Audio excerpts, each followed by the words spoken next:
Good morning बच्चों। आज हम पढ़ेंगे एक्सरसाइज 5.2। देखो, समांतर श्रेणी के बेसिक में हमने पढ़ा था एक फॉर्मूला nवां पद an बराबर a plus n minus 1 into D. यहाँ हमने चार चीजें जो मेन थी उसके बारे में देखा था। an यानी किसी भी समांतर श्रेणी का अंतिम पद, a प्रथम पद, n पदों की संख्या और डी सार्वंतर कॉमन डिफरेंस।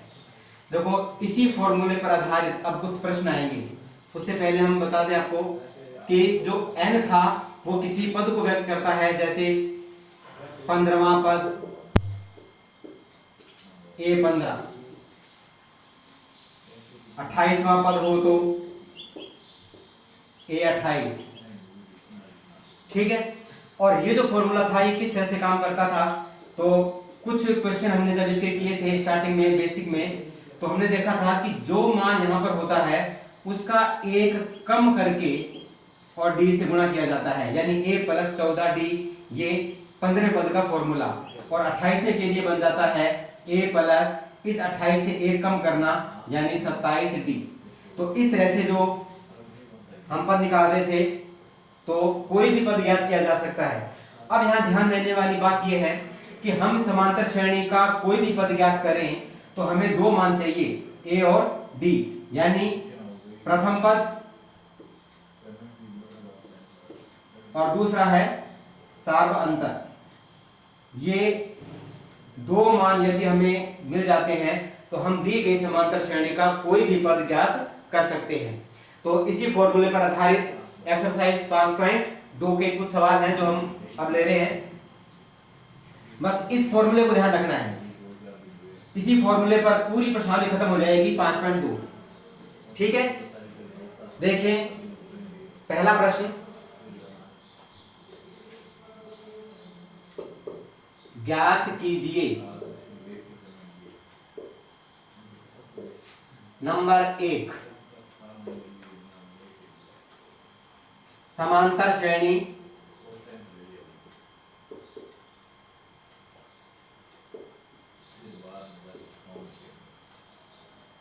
दो 7 12 का 10वां पद,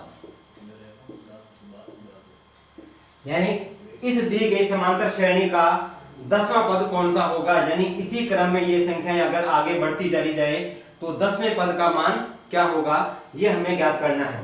देखो, हमने कल जो उदाहरण लिए थे उसी के अनुसार, चूंकि जो एपी है यानी समांतर श्रेणी जो है वो दे रखी है 2 7 12 फिर डैश डैश डैश, ये है, ये हमें दिया गया है। इसका कौन सा पद याद करना है, 10वां पद। देखो, प्रथम पद सबसे पहले हमें क्या लेना है, प्रथम पद जिसको हम a या a1 से व्यक्त करते हैं और इसका मान है 2। फिर आता है सार्वअंतर यानी कॉमन डिफरेंस, d से व्यक्त करते हैं, और सूत्र मैंने बताया था द्वितीय पद माइनस प्रथम पद। ध्यान रहे, चाहे दूसरा पद छोटा है या बड़ा, हमें इससे कोई मतलब नहीं है, हमें दूसरे में से ही पहले पद को घटाना है, यानी 7 माइनस 2 कितना होगा 5, यानी d का मान आता है 5। उसके बाद में आता है ये 10वां पद, यानी 10वां पद ज्ञात करना है। तो ये 10 क्या है, 10 क्या है, कल आपको उदाहरण एग्जांपल दिए थे मैंने कि n के जो मान है उसमें एक तो ध्यान रखना है कि वहां शब्द लिखा हुआ मिलेगा, और n का मान क्या नहीं हो सकता उस पर प्रतिबंध बताया था। तो n और an का जो डिफरेंस है ना, ये आपको देखना है, ये 10 क्या है, n है या an। तो देखो 10 के साथ में क्या लिखा हुआ है, वहां, तो कौन सा मान होगा, n का मान, यानी पदों की संख्या n बराबर 10, यानी 10वां पद हमें ज्ञात करना है। अब रह गया nवां पद, यानी जो nवां पद है जिसको हम an लिखते हैं वो कितना है, ये हमें ज्ञात करना है। अब चूंकि हम जानते हैं ए एन बराबर a plus n minus one into d, ये सूत्र होता है। इस सूत्र के आधार पर एन का मान रखो, ए का मान रखो और डी का मान रखो, हमें एन मिल जाएगा। तो देखो ए की जगह तो ए रहेगा, एन का मान कितना है 10। ये 10 किसी भी कैलकुलेशन में काम नहीं लेना है, ये तो एक संकेत है जो हमें ये बताता है कि हमें 10वां पद ज्ञात करना है।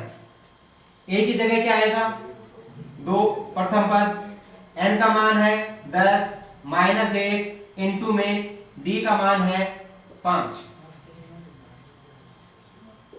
2 प्लस, सबसे पहले आप ब्रैकेट को हल करोगे, 10 माइनस 1 9 गुणा में 5। अब बोर्ड मास के नियमानुसार सबसे पहले इन दोनों में से कौन सी क्रिया होगी, गुणा, यानी 9 इंटू 5 45 और ए 10 बराबर हो जाएगा 2 और 45 47, दोनों का योग कितना हो गया 47। तो हम कह सकते हैं कि उस समांतर श्रेणी का 10वां पद 47 होगा। आता है 10वां पद 47 अंश। ठीक है, एक तो तरीका है ये। और दूसरी बात जो मैंने बताई कि हमें कोई भी पद ज्ञात करना है, चाहे 10वां हो, 20वां हो, 50वां हो, 1000वां हो, कोई भी पद हो, हमें क्या चाहिए था, सिर्फ ए और डी का मान। तो इस सूत्र को पूरा ना लगा करके यदि हम छोटे रूप में करना चाहें, यानी इसकी जो सेकंड विधि करना चाहें, तो हम ए और डी का मान लेकर के सीधा भी लिख सकते थे, क्योंकि एपी का 10वां पद ए 10 बराबर, अब इसका सूत्र लिखिए, ए 10 का फॉर्मूला क्या होता है अभी, ए प्लस 9डी, यानी ए प्लस 9डी। सिर्फ ए और डी का मान रख दो यहाँ पर, ए का मान 2 9 इंटू डी का मान 5, ए 10 बराबर हो जाएगा 2 प्लस 45, यानी 2 और 45 का योग हो जाएगा 47, यानी 10वां पद कितना आएगा 47। तो इस तरीके से भी किया जा सकता है या फिर इस सूत्र से भी किया जा सकता है। ठीक है, दोनों में से किसी भी तरीके को हम यूज कर सकते हैं। अब हमारा ये आंसर सही है या गलत, ये हम चेक कैसे करें, हमें चेक करने की आवश्यकता नहीं है वैसे, लेकिन फिर भी देखो क्योंकि स्टार्टिंग है ये, यहाँ क्या 10वां पद 47 ही होगा। अगर जांच करना चाहो तो हम कर भी सकते हैं। देखो पहला पद कौन सा है 2, दूसरा पद 7, तीसरा पद 12, ये तो दिया हुआ था। इसी क्रम में यदि आगे चलते रहे तो पहले ध्यान दीजिए कि डी का मान कितना है 5, यानी प्लस का 5। तो आप 5 5 जोड़ते जाओ, जैसे 2 में 5 जोड़ा 7, 7 में 5 जोड़ा 12, 12 में 5 जोड़ेंगे 17, 17 में 5 जोड़ेंगे 22, फिर 5 जोड़ो 27, फिर 5 जोड़ो 32, फिर से 37, फिर 42, फिर 47। देखो 47 आया। क्या ये 10वां पद है, काउंट करो यहां से, पहला, दूसरा, तीसरा, चौथा, पांचवा, छठा, सातवां, आठवां, नौवां, 10वां। ये देखिए 10वां पद 47 ही आएगा। तो इस तरीके से हम कोई भी पद ज्ञात कर सकते हैं। ठीक है, अब इसमें पहले के जो और भी सवाल हैं वो बिल्कुल इसी तरह से करने हैं। अब डी का मान ऋणात्मक भी आ सकता है, धनात्मक भी आ सकता है, किसी भिन्न में भी आ सकता है, दशमलव में भी आ सकता है, तो उससे हमें कोई मतलब नहीं है। बस n पर जो प्रतिबंध है उस पर ध्यान देना है कि n का मान कभी भी ऋणात्मक 0, अपरिमेय या भिन्न के रूप में नहीं होता है। ठीक है, और देखते हैं इसी का दूसरा प्रश्न।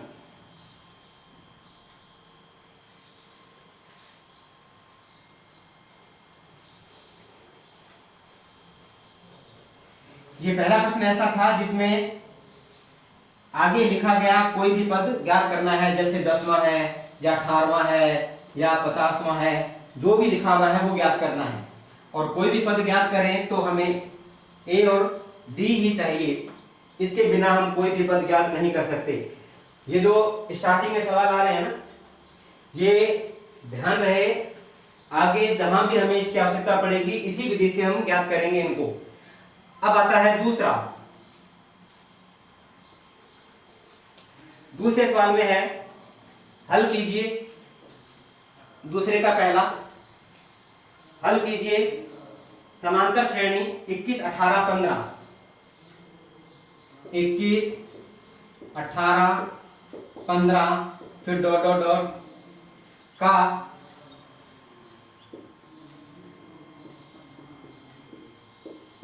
कौन सा पद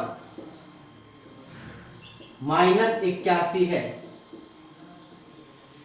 यानी ये जो समांतर श्रेणी दी गई इसमें देखो पहला पद क्या है 21, दूसरा 18, तीसरा 15, यानी मान कम होते जा रहे हैं। अगर ये क्रम इसी तरह से चलता रहा तो इसका कौन सा पद -81 होगा। यानी इसी क्रम में चलते चलते चलते जब -81 आएगा तो वो उस समांतर श्रेणी का कौन सा पद होगा। तो हमें यहां निकालना क्या है, देखो प्रथम पद है हमारे पास, d का मान हम घटा करके ज्ञात कर सकते हैं, द्वितीय पद माइनस प्रथम पद, यानी a और d तो हमें इन दो पदों से ही मिलने वाला है। उसके बाद में सीधा लास्ट में देखिए -81। अब देखो क्या n का मान कभी ऋणात्मक होता है, नहीं होता, तो फिर ये किसका मान हो जाएगा an का, यानी an का मान है -81 और n का मान हमें ज्ञात करना है। ध्यान रहे n का मान ज्ञात करना इस चैप्टर के लिए सबसे मोस्ट है, क्योंकि n के बिना बहुत से प्रश्न आगे हल नहीं होने वाले। तो जहां n निकालने की स्थिति आएगी वहां, अब देखो कैसे निकालेंगे, यहां ध्यान से समझना, इसी सूत्र से जो हमने अभी पढ़ा था। सबसे पहले तो हम लिखेंगे चूंकि AP 21, 18, 15 डैश डैश डैश, आगे आता है -81, यानी किसी समांतर श्रेणी में -81 कहीं ना कहीं तो आएगा। तो देखो प्रथम पद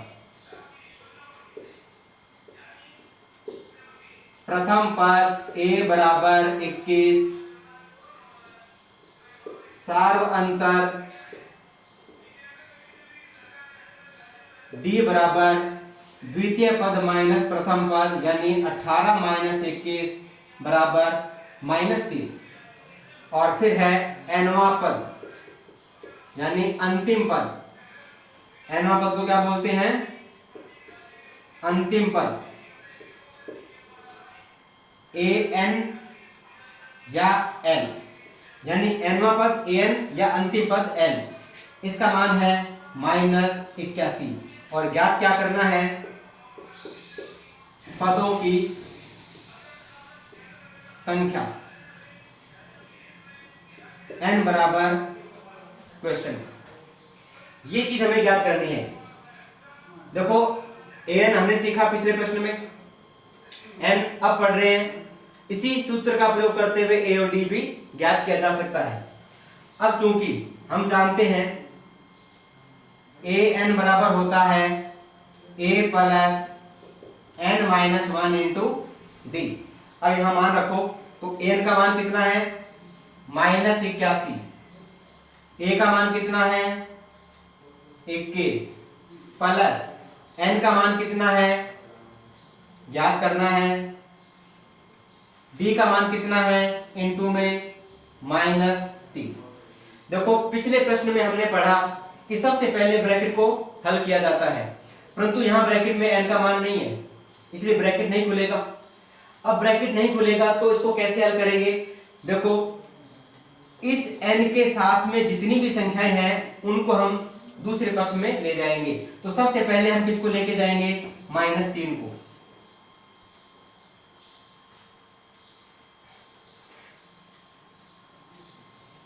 सॉरी 21 को, -81, 21 आएगा सबसे पहले और इधर आकर के माइनस का हो जाएगा और दूसरे पक्ष में बचेगा n-1 इंटू -3। -81 और -21 दोनों संख्याएं माइनस की है, इनको जोड़ दो 102। अब देखो ये दोनों जुड़ करके हो जाती हैं माइनस का 102। अब इस -3 को भी हम कहां भेज देंगे, दूसरे पक्ष में, और ये आ जाएगा भाग में। अब ये संख्या जो है ये ब्रैकेट से बाहर आ जाएगी। समझ आया इतना? देखो पिछले प्रश्न में क्या था, सबसे पहले ब्रैकेट खुला और वो डी से गुणा हुआ, लास्ट में हमने ए का मान जोड़ा और आंसर आया। अब ऐसा नहीं करना, अब ब्रैकेट खुलेगा नहीं क्योंकि एन का मान नहीं है, ब्रैकेट नहीं खुलेगा तो ये इससे गुणा भी नहीं होगा, तो पहले हम इस 21 को इधर ले आएंगे, ये धनात्मक है अभी प्लस का है, इधर आकर के माइनस का 21 हो जाएगा, और ये जो संख्याएं हैं दोनों ये अपनी जगह पर वापस वैसी की वैसी। अब ये दोनों संख्याएं ऋणात्मक है, एक जैसी हैं, हम जोड़ देंगे, अगर विपरीत होती तो घटा देते। अब ये दोनों जुड़ करके हो जाती हैं माइनस का 102। अब ये माइनस का 3 ये भी इस ब्रैकेट को यहीं छोड़ करके और दूसरे पक्ष में आएगा, तो दूसरे पक्ष में आएगा तो देखो इन दोनों के बीच में संबंध कैसा था, गुणा का, और गुणा वाला संबंध कहां चला जाता है, भाग में। तो ये 102 जो था माइनस का, इसके भाग में आ जाएगा माइनस का 3, और ये जो संख्या थी n-1 ये आ जाएगी ब्रैकेट से बाहर। अब देखिए माइनस से माइनस कैंसिल, 102 में जब 3 से भाग देंगे तो देखो भाग कितनी बार जाता है, 34 बार, 34, और दूसरी तरफ क्या बचा हुआ है n-1। अब इस -1 को भी इधर ले जाओ, इधर लाते ही ये प्लस का हो जाएगा और यहां n रह जाएगा, या फिर हम कह सकते हैं कि n बराबर 35। n का मान कितना आया 35, तो हम कह सकते हैं कि इस दी गई समांतर श्रेणी को अगर इसी क्रम में लिखते रहें तो उसका 35वां पद होगा माइनस का 81। कौन सा पद होगा, 35वां। आता है 35वां पद -81 होगा आंसर। n का मान निकालना वेरी वेरी मोस्ट, ये सबसे जरूरी है निकालना। ब्रैकेट को किस तरह से खोलना है, देखो एक दूसरा तरीका भी है इसका। अगर इस d को n और -1 से गुणा कर दिया जाए तो भी हो सकता है, अगर हम इसको दूसरे तरीके से करें ना तो भी हो सकता है। यहां देखिए, जैसे यहां हमने मान रखा, मान रखने के बाद में यहां -81 है, बराबर है 21 है और प्लस है, ये वही रहेगा। -3 को n से गुणा कीजिए, -3n, तो इस प्लस को हटा दो, माइनस का 3n, फिर -3 को -1 से गुणा करेंगे, प्लस का 3, -81 बराबर, अब देखो 21 और 3 दोनों प्लस के हैं, 24 हो गए, इधर रह गया माइनस का 3n, अब 24 इधर आएगा, माइनस का होगा, इधर है माइनस का 3n, ये दोनों एक जैसे हैं, जुड़ करके हो जाएंगे माइनस का 105, इधर है माइनस का 3n, और ये माइनस का 3 इस 105 के भाग में चला जाएगा और यहां रह जाएगा n, n से माइनस कैंसिल और n बराबर हो जाएगा 35, यानी 105 में 3 से भाग देंगे 35। तो इस तरीके से भी किया जा सकता है, यानी इसको गुणा करके भी, और या फिर पहले 21 का पक्षांतरण, फिर इस 3 का पक्षांतरण, फिर -1 का पक्षांतरण, उससे भी ज्ञात किया जा सकता है।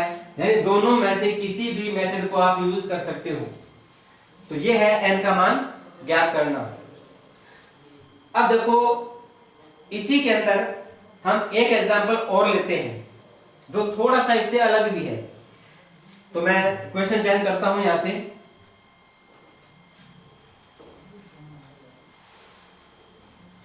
इसी का है तीसरा प्रश्न।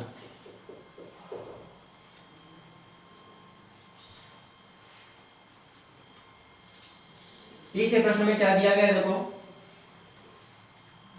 क्या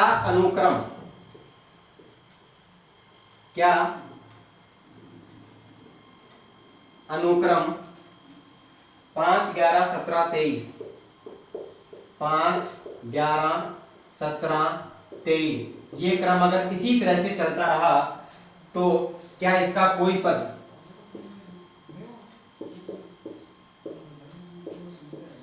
इसका कोई पद 301 है। हमें चेक करना है कि अगर ये क्रम इसी तरह से चलता रहा तो क्या कहीं ना कहीं 301 आएगा। अब हमें नहीं पता है कि आएगा या नहीं आएगा, हम इसकी जांच करते हैं। तो बिल्कुल उसी प्रकार जो n का मान हमने ज्ञात किया था उसी तरह से करना है इसको भी। देखो AP 5, 11, 17, 23 डैश डैश डैश, थोड़ी देर के लिए मान लेते हैं कि यहाँ पर 301 आता है। तो प्रथम पद क्या हुआ 5, सार्वंतर कितना हुआ द्वितीय पद माइनस प्रथम पद, यानी 11 माइनस 5 बराबर 6, और nवा या अंतिम पद है 301, और पदों की संख्या हमें ज्ञात करनी है। ये स्थिति है वापस। अब इसके मान रखो, जो जो मान दिए गए हैं वही उसके मान रखते जाओ।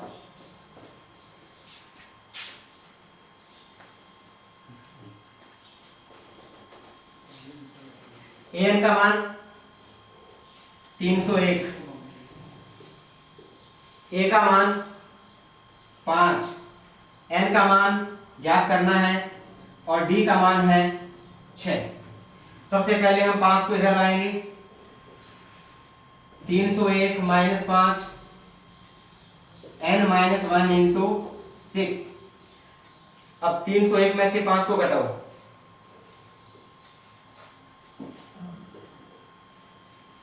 296, और ये 6 कहां चला जाएगा भाग में, यहां क्या बचेगा n माइनस 1। अब देखो क्या ये दोनों संख्याएं किसी से कटती हैं, तो ये दोनों संख्याएं 2 से विभाजित होती हैं। 2 से विभाजित करोगे तो यहां आ जाएगा 148 अपॉन 3, 148/3, और दूसरी तरफ है n माइनस 1। इस माइनस 1 को भी इधर लेके आओ तो ये हो जाएगा 148/3 प्लस 1 बराबर n, या एलसीएम निकालोगे तो 3 और n बराबर हो जाएगा 151/3। अब 151 और 3 विभाजित नहीं होते, आप भाग करके देख सकते हो।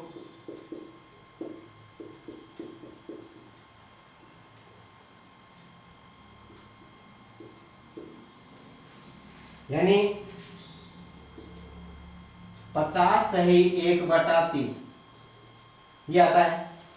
और हमने पिछले वीडियो में देखा था कि n का मान कभी भी भिन्न में नहीं होता, n भिन्न नहीं हो सकती कभी भी। तो ये जो मान है ये n का असंभव है, तो हम कह सकते हैं कि इस दी गई समांतर श्रेणी का कोई भी पद 301 नहीं हो सकता है। ठीक है, यहां लिख देंगे क्योंकि n का मान धनात्मक पूर्णांक नहीं है, धनात्मक पूर्णांक नहीं है, अतः दी गई AP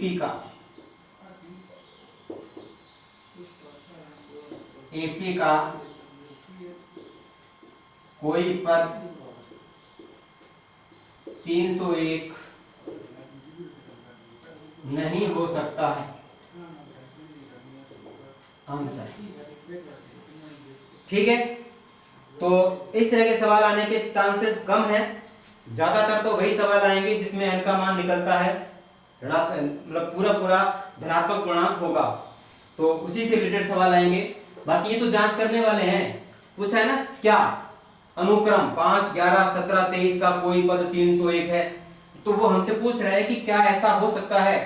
तो इसको हल करने के बाद में हमने देखा कि जो n का मान था वो धनात्मक पूर्णांक नहीं आया बल्कि एक भिन्न के रूप में आया या फिर दशमलव में आता, तो हम कह सकते हैं कि n का मान धनात्मक पूर्णांक नहीं है, इसलिए इस दी गई AP का कोई भी पद 301 नहीं हो सकता है।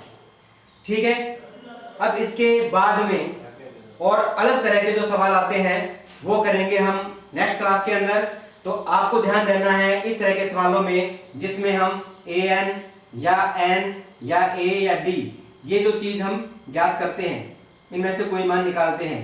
ध्यान रहे सूत्र यही रहेगा, एक ही सूत्र से होने वाले सवाल हैं ये सारे। तो ठीक है, मिलते हैं नेक्स्ट वीडियो में। ओके।